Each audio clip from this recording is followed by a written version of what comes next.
সে অনেক দিন আগের কথা। মধুপুর নামে একটি ছোট্ট গ্রাম ছিল। এই গ্রামে বাস করত অনেক পাখি।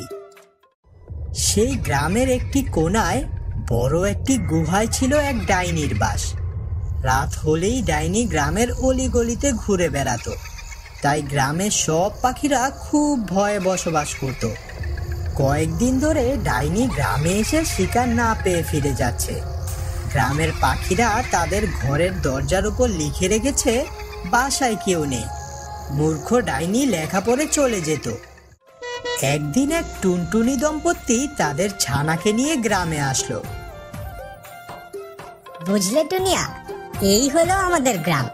আমি ছোটবেলায় এখানেই থেকেছি, তারপর পড়াশোনা করতে শহরে গেলাম, আর আসা হলো না।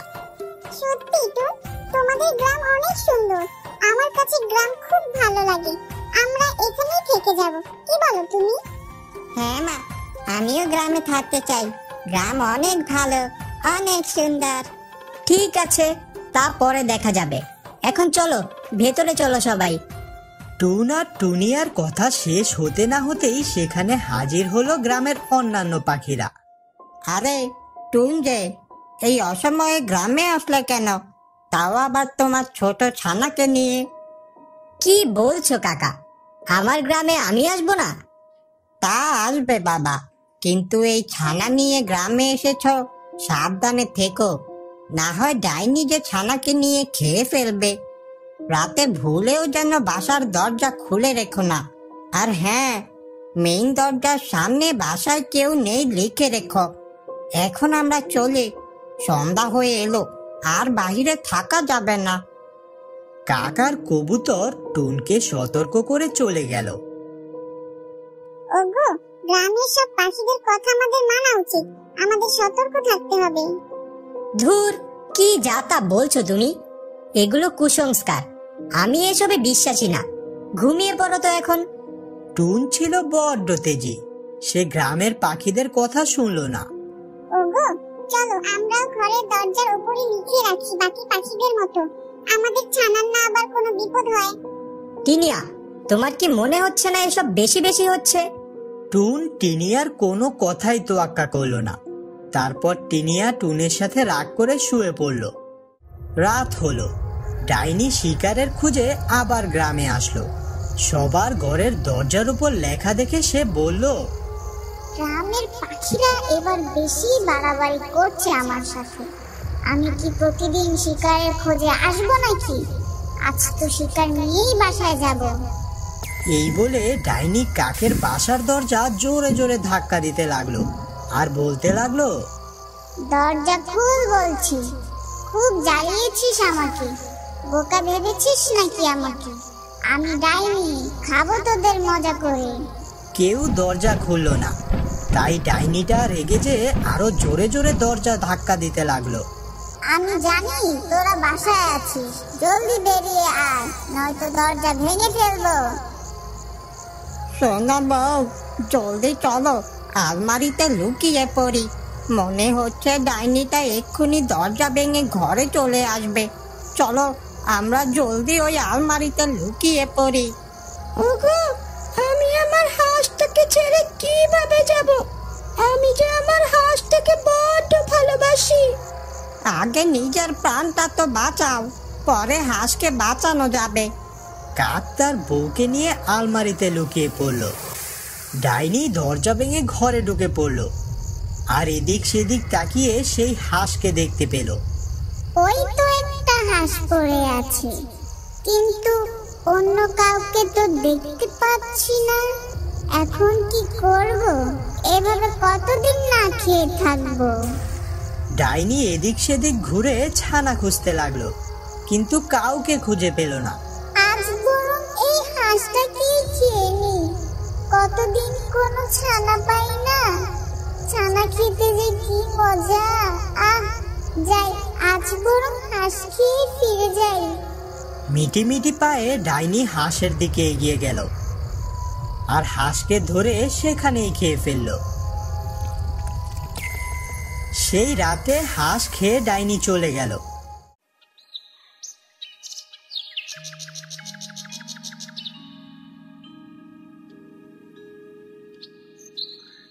সকালে কাক সবার সাথে রাতের ভয়ানক ঘটনার কথা বলছিল। টিনিয়া যাওয়ার সময় সেই কথা শুনে ফেলল। টিনিয়া বাসায় যেয়ে টুনকে সব খুলে বলল, কিন্তু টুন কথার কোনো পাত্তাই দিল না। রাত হলো, আবার সেই ডাইনি গ্রামে ফিরে এলো আর সব বাড়ির সামনে ঘুরতে লাগলো। ভূত আমার ভূত, পেতনি আমার ঝি, কে কোথায় লুকিয়ে আছিস, বের হবি এক্ষুনি। আজ ডাইনি হাঁটতে হাঁটতে টুনের বাড়ির সামনে চলে এলো আর দেখলো এই বাড়িতে কিছুই লেখা নেই। আরে এই বাড়িতে তো কিছুই লেখা নেই, তার মানে এখানে কোনো না কোনো ছানাকে নিশ্চয়ই পাওয়া যাবে। বাহিরে ডাইনির কণ্ঠ শুনে টুন আর টিনিয়া তো খুব ভয় পেয়ে গেল। দেখলি, আগেই বলেছিলাম গ্রামের পাখিদের কথা মতো চলি, কিন্তু তুমি তো আমার কোনো কথাই শুনলে না। এখন কি হবে আমাদের? ওই ডাইনির হাত থেকে কিভাবে বাঁচবো আমরা? আমি তো ভেবেছিলাম সবকিছু মিথ্যে, এখন তো দেখছি সবাই ঠিকই বলেছিল। ডাইনি জোরে জোরে দরজা ধাক্কা দিতে লাগলো। আমি জানি তোরা বাসায় আছিস, জলদি বেরিয়ে আয়, নয়তো দরজা ভেঙে ফেলবো। ডাইনির কথা শুনে টুন ও টুনিয়া ভয়ে কাঁপতে লাগলো। টিনিয়া, জলদি চলো, প্রাণে বাঁচতে চাইলে আমাদের এক্ষুনি পালাতে হবে। টুন টিনিয়াকে নিয়ে জলদি সেখান থেকে চলে গেল, কিন্তু ছানার কথা তারা দুজনেই ভুলে গেল। ডাইনি দরজা ভেঙে ঘরে ঢুকে পড়ল, আর তখন ছানা মা করতে করতে সেই রুমে আসলো। বাহ, ওই তো কি মিষ্টি কি ছানা! আজ এই ছানাকেই নিয়ে যাব, কয়েকদিন রেখে বেশ মজা করেই খাবো। ডাইনি ছানাকে কাঁধে করে নিয়ে যাচ্ছিল। ছানার চিৎকার শুনে সব পাখিরা জানালা দিয়ে দেখছিল, ভয়ে কেউ কিছু বলতে পারছিল না। টুন আর টিনিয়া বাড়ির ছাদ থেকে দেখলো ডাইনি তার ছানাকে নিয়ে যাচ্ছে। দেখো টুন, দেখো, ডাইনিটা আমার ছানাকে নিয়ে যাচ্ছে, তুমি কিছু করো, আমার ছানাকে বাঁচাও। টুন ভয়ে কাঁপতে লাগলো, আর টিনিয়া তখন তাকে বলল, কি হলো এখন? কোথায় তোমার সাহস? এখন ভেজা বিড়াল হলে কেন? সরি টিনিয়া, আমার ভুল হয়ে গেছে, আমায় ক্ষমা করে দাও। তোমার সরি তোমার কাছেই রাখো, আমার ছানাকে যেভাবেই হোক বাঁচাতেই হবে। তোমার মাথা ঠিক আছে তো? দেখছই তো কেউ বাঁচাতে আসছে না, ছানাকে বাঁচাতে যে আমরা মরবো নাকি? কেউ যাচ্ছে না বলে কি আমরা যাব না? ও তো আমাদের সন্তান, আমি যেভাবেই হোক ওকে বাঁচাবই। তুমি থাকো, আমি চললাম। টিনিয়া চলে গেল তার ছানাকে বাঁচাতে। অন্যদিকে টুন টিনিয়াকে ডাকছে। টুন যে গ্রামের সব পাখিদের কাছে সাহায্য চাইছে। কে কোথায় আছো? আমায় সাহায্য করো, আমার ছানাকে ডাইনি তুলে নিয়ে গেছে, আমার টিনিয়া ওই ডাইনির কাছে গেছে, তোমরা সবাই তাকে বাঁচাও। আগেই বলেছিলাম তোমায়, আমার কোনো কথা তো শুনলে না, আর কাপুরুষের মতো নিজের মেয়েকে ওই ডাইনির হাতে তুলে দিলে। এখন যাও, নিজে গিয়ে বাঁচাও। আমার যে অনেক বড় ভুল হয়ে গেছে, তোমরা যেভাবেই হোক আমার বউ আর ছানাকে বাঁচাতে সাহায্য করো। বেশ, চলো, আজকে এই ডাইনির একটা ব্যবস্থা করতেই হবে। টুন ও গ্রামের বাকি পাখিরা হাতে আগুনের মশাল নিয়ে ডাইনির গুহার দিকে এগিয়ে যাচ্ছে। টুনের তার বউ ছানার জন্য খুব চিন্তা হচ্ছিল। অন্যদিকে টিনিয়া ডাইনির গুহায় ঢুকে দেখে ডাইনি তার ছানাকে একটি খাঁচায় বন্দি করে রেখেছে। ডাইনি, ভালোই ভালোই বলছি, আমার ছানাকে ছেড়ে দে। পুচকি পাখি তুই, এত বড় সাহস তো আমার গুহায় এসেছিস। তুই তো দেখছি তোর মৃত্যুকে দাওয়াত দিয়ে আনছিস। তবে আজ তুই আমার হাতেই মরবি, দাঁড়া তবে। টিনিয়া এই কথা বলতেই ডাইনি খপ করে টিনিয়াকে হাতে নিয়ে নিল। ডাইনি টিনিয়াকে যেই না খেতে যাবে, অমনি দেখলো আগুনের মশাল হাতে নিয়ে অনেকগুলো পাখি তার গুহার দিকে এগিয়ে আসছে। আরে মরে গেলাম তো, এতগুলো পাখি মশাল নিয়ে আমার গুহায় আসছে। ডাইনি টিনিয়াকে রেখে জলদি সেখান থেকে পালিয়ে যেতে চাইলো, আর অমনি কাকিনি এসে ডাইনির লেজে আগুন লাগিয়ে দিল। ডাইনি চিৎকার করতে করতে পালিয়ে গেল। টিনিয়া জলদি যেয়ে তার মেয়েকে উদ্ধার করে আনলো। টুন খুব করে টিনিয়ার কাছে ক্ষমা চাইতে লাগলো। সেদিনের পর থেকে গ্রামে ডাইনির উৎপাত একদম কমে গেল, আর সবাই সুখে শান্তিতে বাস করতে লাগলো।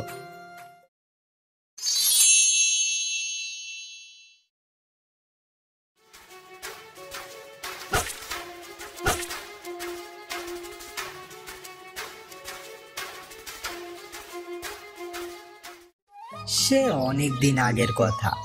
রাজপুর গ্রামে বাস করত টুনা ও তার মা। একদিন টুনা সুখী নামের এক সুন্দরী পাখিকে ভালোবেসে বিয়ে করে নিয়ে আসে। সুখী দেখতে ছিল খুব সুন্দরী।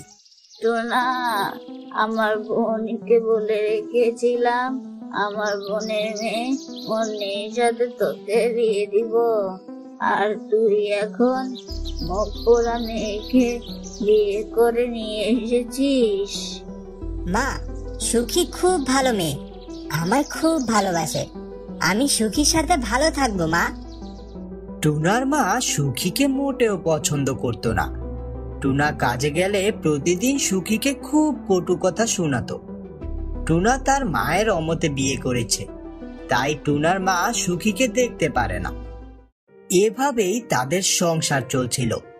একদিন সুখী টুনাকে বলল, টুনা, আমার খুব ফুচকা খেতে ইচ্ছে করছে, চলো না আজ আমরা একটু বাইরে থেকে ঘুরে আসি। অবশ্যই, চলো, জলদি রেডি হয়ে আসো তুমি। সুখী নিজেকে বড় ভাগ্যবতী মনে করছে এত ভালো জীবন সঙ্গী পেয়ে। অন্যদিকে টুনার মা জ্বলে পুড়ে কয়লা হয়ে যাচ্ছে। টুনার মা মনে মনে বলতে লাগলো, ইস, আসতে না আসতে কালনাগিনীর কত ইচ্ছে করছে আমার হাবাগোবা ছেলেটাকে নিজের প্রেমে ফাঁসিয়েছে। কই গো টুনা, আমি রেডি হয়ে গিয়েছি, চলো এখন। বাহ, খুব সুন্দর লাগছে তো তোমাকে, চোখ ফেরাতে পারছি না আমি।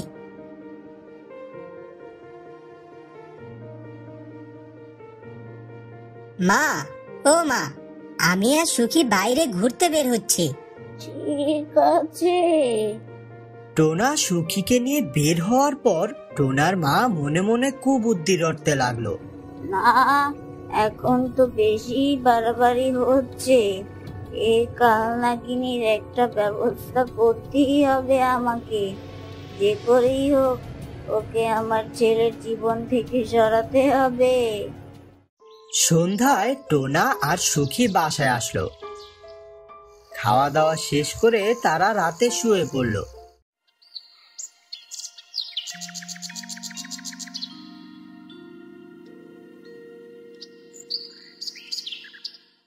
সকালে টোনা কাজে যাওয়ার জন্য ঘর থেকে বের হলো আর তার মাকে বলতে লাগলো, মা, আমি মাঠে কাজ করতে গেলাম, তুমি সুখীকে দেখে রেখো। আর হ্যাঁ, তোমরা দুজনেই সাবধানে থেকো। টোনার কথা শুনে তার মা মনে মনে জ্বলে পুড়ে যাচ্ছিল। ইস, একদম বউয়ের জন্য দরদ উঠলে পড়ছে। আজই তোর বউকে আমি মজা দেখাবো। হ্যাঁ বাবা, যা, জলদি ফিরে আসিস, আর তুইও সাবধানে থাকিস। টোনা চলে যেতেই টোনার মা সুখীর সাথে খুব খারাপ ব্যবহার করতে থাকে। কালনাগিনী, তুই আমার ছেলেকে জাদু করে বিয়ে করেছিস। আমি তোকে বউ হিসেবে মানি না। তুই আমার আদরের ছেলেকে আমার কাছ থেকে দূরে নিয়ে যাচ্ছিস। মা, এগুলো কি বলছেন আপনি? আমি আপনার ছেলেকে ভালোবাসি, আপনি আমার মায়ের সমতুল্য। চুপ, একদম চুপ। মুখে মুখে তর্ক করছিস, ঘাড় ধাক্কা দিয়ে বের করে দিব বাসা থেকে। সুখী কথা না বাড়িয়ে কাঁদতে কাঁদতে তার রুমে চলে গেল।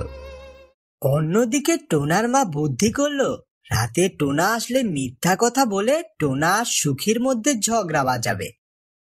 সন্ধে হতেই টোনা তার কাজ শেষ করে বাড়িতে ফিরল। সুখী, কই গো তুমি? এসেছো তুমি? ফ্রেশ হয়ে নাও, খাবার দিচ্ছি তোমাকে। বাবা টোনা, তুই কেমন বউ এনেছিস?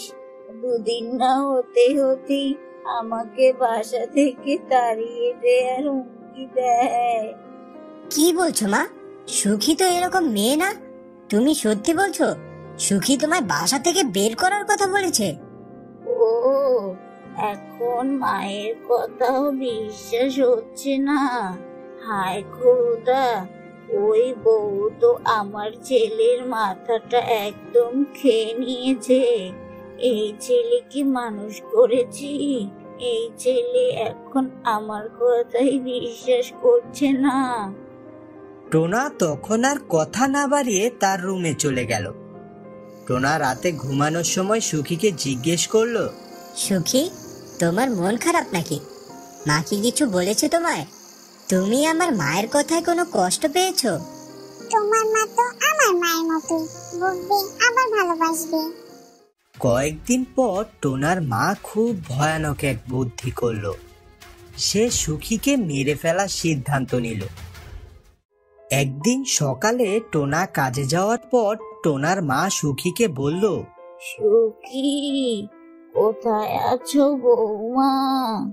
শাশুড়ির এমন মিষ্টি ডাক শুনে সুখী মনে মনে খুব খুশি হয়ে গেল। তাই সে জলদি শাশুড়ির সামনে চলে এলো। হ্যাঁ মা, বলেন। এই তো আমি। আমার শরীরটা খারাপ লাগছে, আজকে তুমি রান্না করো। ঠিক আছে মা, এক্ষুনি যাচ্ছি, আপনি রেস্ট নিন। সুখী রান্নাঘরে চলে গেল রান্না করার জন্য। সুখী আপন মনে রান্নাঘরে রান্না করছিল। আর ঠিক তখন টোনার মা একটা ধারালো ছুরি দিয়ে সুখীর পেছন থেকে আঘাত করতে লাগলো। এক পর্যায়ে সুখী মারা গেল। আর টোনার মা মনে মনে বলতে লাগলো, যাক বাবা, বাঁচা গেল। কাল নাগিনীর কাছ থেকে আমার ছেলেও মুক্তি পেল। সুখীকে মেরে ফেলার পর বাড়ির পাশে একটা কলা গাছের নিচে সুখীকে মাটি চাপা দিয়ে রাখা হয়। রাত হলো, টোনা বাসায় ফিরল। সুখী, ও সুখী, কই তুমি? বাবা গো, তোর বউ খুব ডেঞ্জারাস মেয়ে। আজ আমাকে কিছু না বলেই কোথাও চলে যেতে লাগলো। আমি দেখে ফেলায় আমার সাথে বেয়াদবি করে। কাল নাগিনী একটা, আগে বলেছিলাম ভালো হবে না। টোনার খুব চিন্তা হচ্ছিল, কোথায় গেল সুখী? টোনাকে না জানিয়ে সুখী তো কোথাও যায় না। এভাবে বেশ কিছুদিন কেটে গেল। টোনার মা টোনাকে বারবার জোর করছে তার বোনের মেয়ে মুন্নিকে বিয়ে করার জন্য। টোনা রাজি না হওয়ায় টোনার মা অসুস্থতার নাটক করে টোনাকে ইমোশনাল ব্ল্যাকমেইল করলো। এক পর্যায়ে টোনা মায়ের কথায় বাধ্য হয়ে বিয়েতে রাজি হয়ে গেল। টোনার সাথে মুন্নির বিয়ে হলো। রাতের বেলা টোনা মুন্নিকে বলল, দেখো মুন্নি, আমি একমাত্র সুখীকে ভালোবাসি। আমি তোমাকে বিয়ে করতে চাইনি, বাধ্য হয়ে করেছি। আমার মন বলছে সুখীর বড় কোনো বিপদ হয়েছে। ঠিক আছে টোনা, আমি তোমাকে কখনো কোনো কিছু নিয়ে জোর করব না। তোমার মনে যে আছে সেই থাকবে। ওইদিকে সুখীর আত্মা কবর থেকে উঠে এসেছে। গাছে বসে দেখছে টোনা অন্য মেয়ের সাথে বসে আছে। এ দেখে সুখী কান্না করতে করতে বলল, এত বড় ধোঁকা, আমাকে একবারও খুঁজতে বের হলে না তুমি টোনা। আরেকটা বিয়ে করে ফেললে তুমি। আমাকে কখনো ভালোই বাসনি তুমি। তোমার মা আমাকে বিনা অপরাধে খুন করেছে। সুখীর আত্মা রেগে গেল আর বলতে লাগলো, কাউকেই ছাড়বো না আমি, শেষ করে ফেলবো সবাইকে। কি দোষ ছিল আমার? সুখীর আত্মা টোনার মায়ের রুমে চলে গেল আর কাঁদতে কাঁদতে বলতে লাগলো, মা, আপনি আমাকে খুন করেছেন কেন? আমার কি অপরাধ ছিল? টোনার মা সুখীর আত্মাকে দেখে তো খুব ভয় পেয়ে গেল। এ কি সুখী, তুই কোথা থেকে এলি? ওকে তো মেরে ফেলেছিলাম আমি। মা, আমি আপনাকে কি ক্ষতি করেছিলাম? বিনা কারণে আপনি আমাকে খুন করে মাটি চাপা দিয়ে রেখেছেন। বেশ করেছি, তোকে মেরেছি। আমার ছেলে এখন সুখে আছে। সুখীর আত্মা রেগে তার শাশুড়ির দিকে এগিয়ে যাচ্ছিল শাশুড়িকে মারার জন্য। আর তখন শাশুড়ি চিৎকার করছে আর বলছে, মারিস না আমাকে সুখী, আমার মারিস না। মায়ের চিৎকার শুনে টোনা ও মুন্নি টোনার মায়ের রুমে চলে আসলো। এসে দেখলো সুখীর শরীর থেকে রক্ত ঝরছে। সুখীর এই অবস্থা দেখে টোনা কান্না করতে করতে বলতে লাগলো, সুখী, তোমার এমন অবস্থা কেন? কে করেছে এই অবস্থা তোমার? আমি তো তোমার অপেক্ষাতেই ছিলাম। বাহ, মা ছেলে ভালোই নাটক করতে জানো দেখছি। তোমার মা বিনা অপরাধে আমাকে খুন করে মাটি চাপা দিয়েছে। আর তোমাকে নিজের চেয়েও বেশি ভালোবেসেছি আমি। সেই তুমি দুদিন না যেতে আরেকটা বিয়ে করেছো। কাউকেই ছাড়বো না আমি, মেরে ফেলবো সবাইকে, মেরে ফেলবো। না সুখী, এমনটা করো না। টোনা নির্দোষ। টোনা এখনো তোমাকে ভালোবাসে। তার মায়ের কথা বাধ্য হয়ে আমাকে বিয়ে করেছে, কিন্তু টোনা তোমার অপেক্ষায় ছিল। সুখী কাঁদতে লাগলো আর বলল, টোনা, আমি চেয়েছিলাম তোমার সাথে আরো অনেকদিন বেঁচে থাকতে, সুখী সংসার করতে, কিন্তু তোমার মা আমাকে বাঁচতে দিল না, মেরে ফেললো। টোনা কাঁদতে কাঁদতে বলতে লাগলো, আমাকে আর মাকে মাফ করে দাও সুখী। আমার মা যে ভুল করে ফেলেছে, আমাদের তুমি মাফ করে দাও। তুমি বিশ্বাস করো, আমি এখনো তোমাকেই ভালোবাসি।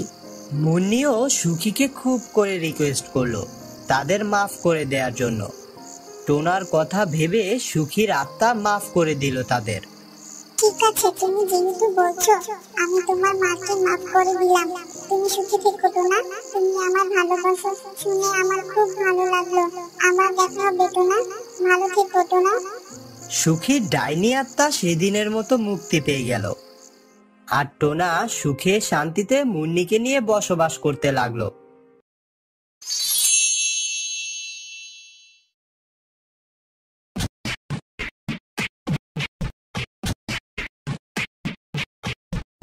সে অনেক দিন আগের কথা।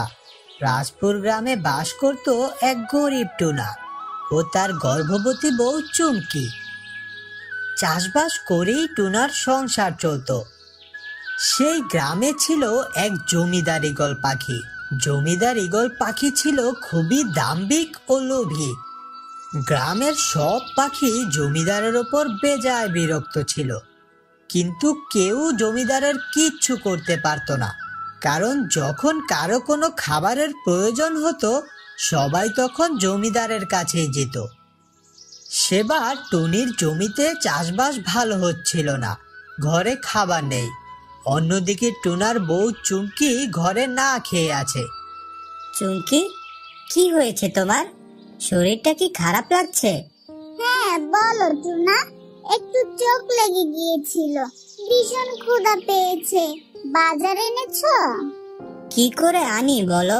আমার জমিতে তো ভালো চাষ হচ্ছেই না। এক দুষ্ট কবুতর পাখি খেয়ে সব নষ্ট করে ফেলছে। কি যে করি! এইভাবে চললে তো না খেয়ে মরতে হবে আমাদের। আমাদের সন্তানও যে আসতে চলেছে, এখন কিছু একটা করো তুমি।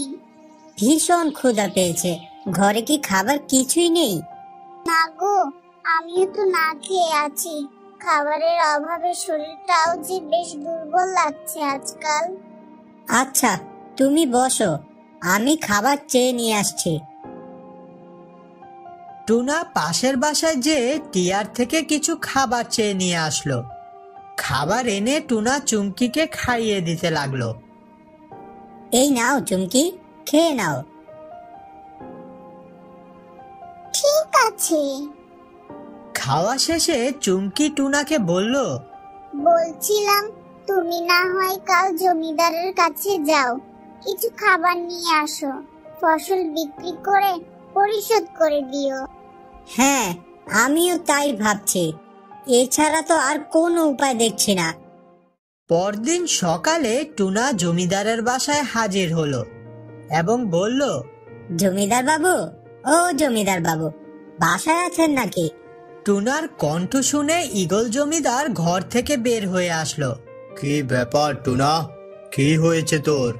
খুব বিপদে পড়েছি গো বাবু, আমাকে কিছু খাবার আর টাকা ধার দিন বাবু, আমি কিছুদিন পরেই পরিশোধ করে দিব।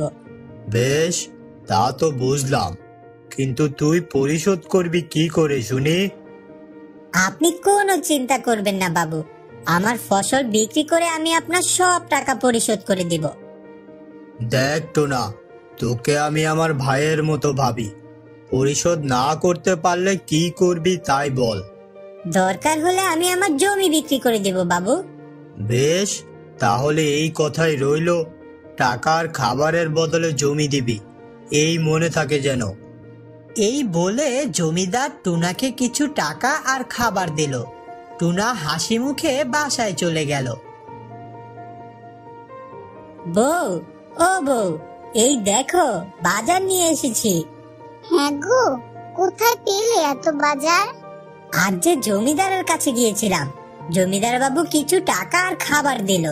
এখন জলদি রান্না করে নিয়ে আসো তো, খুব খিদে পেয়েছে।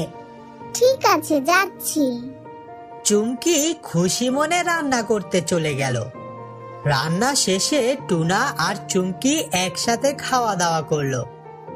খাওয়া দাওয়া শেষ করে টুনা কাজের জন্য বেরিয়ে গেল। টুনা তার জমিতে নতুন ফসল চাষ শুরু করলো। বীজ ছিটানো শেষে টুনা খুশি মনে বাসায় ফিরে গেল। 2 দিন পর টুনা যে দেখলো ধানগুলো খুব সুন্দর সোনালী রঙের হয়ে গেছে।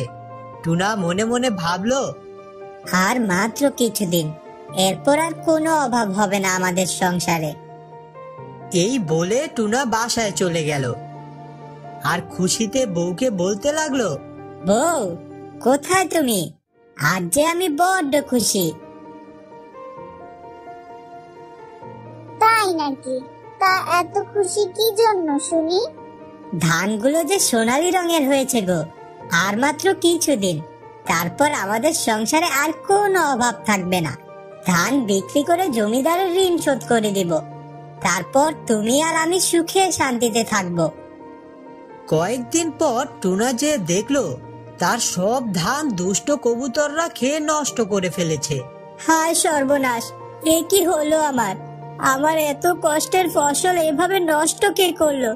হায় খোদা, এখন আমি কি করব?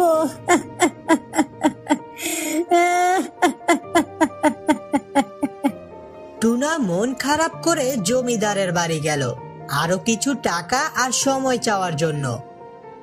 জমিদার টুনাকে আবার ঋণ দিতে অস্বীকার করলো আর টুনার জমির জন্য খুব করে বিরক্ত করা শুরু করলো।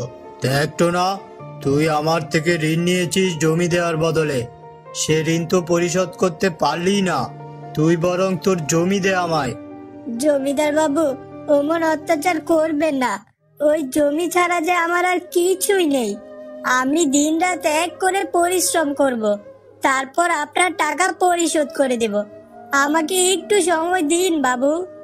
আমার ঋণ পরিশোধ করতে হলে তোর মতো টুনার 2 বার জন্ম নিতে হবে, এখন আবার ঋণ নিতে এসেছিস?